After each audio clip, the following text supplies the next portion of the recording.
विश्व का सबसे ऊंचा पर्वत कौन सा है? तो माउंट एवरेस्ट। इसकी ऊंचाई कितनी है? 8,848.86 मीटर और यह नेपाल व तिब्बत की सीमा पर स्थित है। भारत का सबसे ऊंचा पर्वत कौन सा है?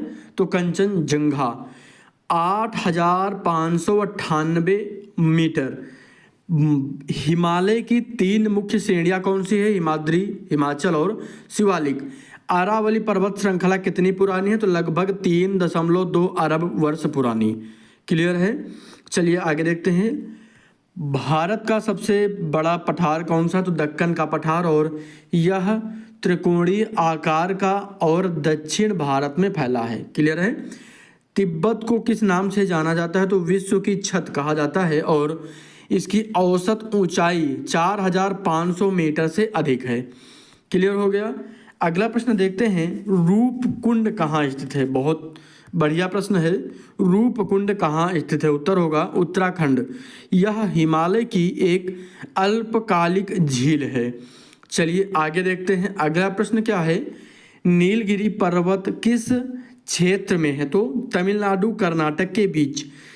यह पश्चिमी घाट का हिस्सा है।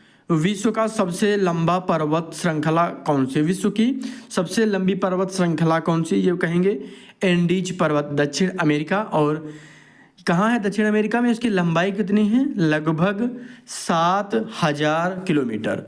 रॉकी पर्वत किस देश में है? उत्तरी अमेरिका में है। कहाँ? उत्तरी अमेरिका में। यह कनाडा से लेकर अमेरिका के न्यू मैक्सिको तक फैली है।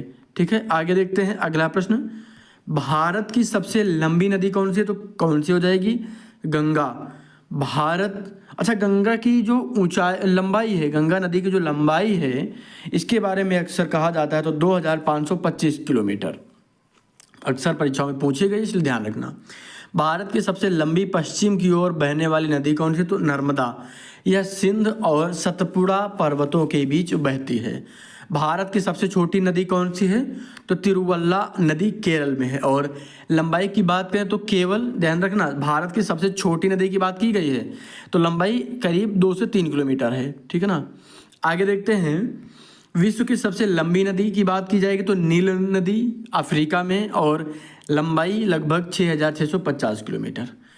अमेजन नदी किस महाद्वीप में है? तो दक्षिण अमेरिका में और यह जल प्रवाह की दृष्टि से सबसे लंबी नदी है। क्लियर हो गया? गंगा का डेल्टा क्या कहलाता है? तो सुंदरवन डेल्टा। यह विश्व का सबसे बड़ा डेल्टा है। क्लियर हो गया? चलिए अगला प्रश्न देखते हैं। डेल्टा और एस्टुअरी में क्या अंतर है? कई बार एग्जाम से पूछा गया है, इंपॉर्टेंट है, ध्यान रखिएगा। डेल्टा नदी समुद्र में फैलाव के साथ बहती है, एस्टुअरी सीधे मिलती है। क्लियर हो गया?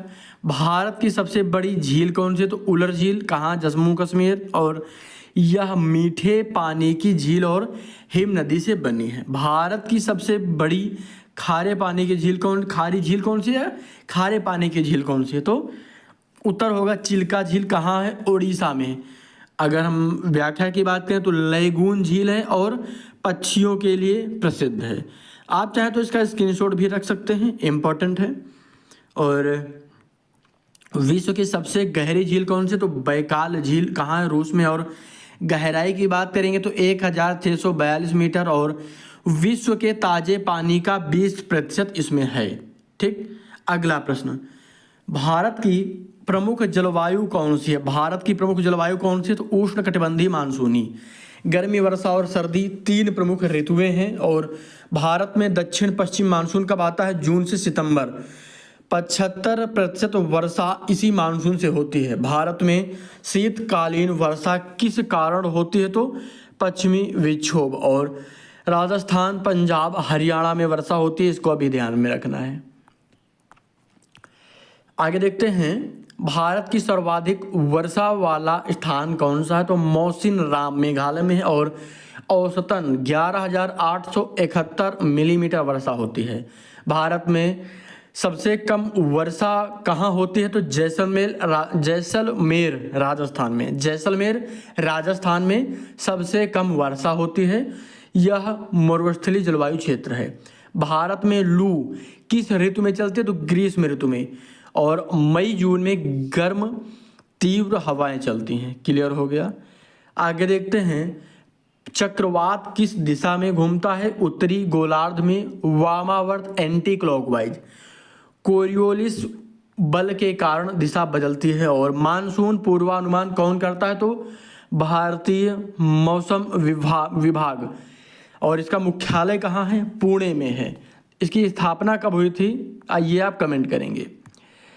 पश्चिमी विक्षोभ कब सक्रिय होता है? सर्दियों में, दिसंबर से फरवरी में। ध्यान रखना, उत्तर भारत में सर्दियों में वर्षा लाता है। और भारत में समुद्री मौसम कैसे प्रभावित होता है? तो अरब सागर और बंगाल की खाड़ी से। यह मानसून और समुद्री हवाओं को नियंत्रित करता है। अगला प्रश्न, भारत की प्रमुख खरीफ फसलें कौन सी हैं? तो धान, मक्का, बाजरा वर्षा ऋतु में बोई जाती हैं। ये भी आपको ध्यान रखना है। भारत की प्रमुख फसलें, माफ़ कीजिएगा, भारत की प्रमुख रबी की फसलें कौन सी हैं? गेहूं, जौ, चना, और सर्दियों में ये बोई जाती हैं। चलिए आगे देखते हैं अगला प्रश्न, भारत का प्रमुख चाय उत्पादक राज्य कौन सा? तो असम ब्रह्मपुत्र घाटी में उत्पादित है। और भारत का प्रमुख कॉफी उत्पादक राज्य कौन सा? तो कर्नाटक।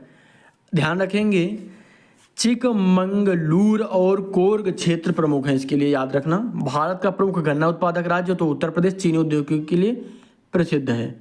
चलिए आगे देखते हैं, भारत का प्रमुख धान उत्पादक राज्य कौन सा? तो पश्चिम बंगाल, गंगा ब्रह्मपुत्र मैदानी क्षेत्रों में। भारत का प्रमुख गेहूं उत्पादक राज्य तो पंजाब, नहरों और सिंचाई के लिए उपयुक्त है। और भारत में सबसे अधिक उत्पादक यानी दूध उत्पादन वाला राज्य कौन है? तो उत्तर प्रदेश। पशुपालन और सहकारी आंदोलन से, ये भी आपको याद रखना है। आगे देखते हैं अगला प्रश्न, विश्व का सबसे बड़ा महाद्वीप कौन सा? तो एशिया 44 लाख, यानी ध्यान रखना, इसको पढ़ेंगे क्या, ये भी इम्पोर्टेंट है। 4 करोड़, इसको 44 लाख, हाँ, इकाई, दहाई, सैकड़ा, हजार, 10,000, लाख, 10 लाख, करोड़। 4 करोड़ 45 लाख और 79,000 वर्ग किलोमीटर है। और विश्व का सबसे छोटा महाद्वीप कौन सा? ऑस्ट्रेलिया द्वीपीय महाद्वीप है। और सबसे अधिक देशों वाला महाद्वीप कौन सा? तो अफ्रीका, और इसमें 54 देश हैं। आगे देखते हैं अगला प्रश्न, भारत में काली मिट्टी रेगुर कहाँ पाई जाती है? तो महाराष्ट्र, गुजरात, मध्य प्रदेश में। कपास की खेती के लिए उपयुक्त है। और भारत का सबसे बड़ा लौह अयस्क उत्पादक राज्य कौन सा है? तो झारखंड, बोकारो और जमशेदपुर क्षेत्र, याद रखना इसको। और अगला प्रश्न देखते हैं, विश्व की सबसे बड़ी झील कौन सी? तो कैस्पियन सागर झील और खारे पानी की झील है, ये याद रखना, इंपॉर्टेंट है।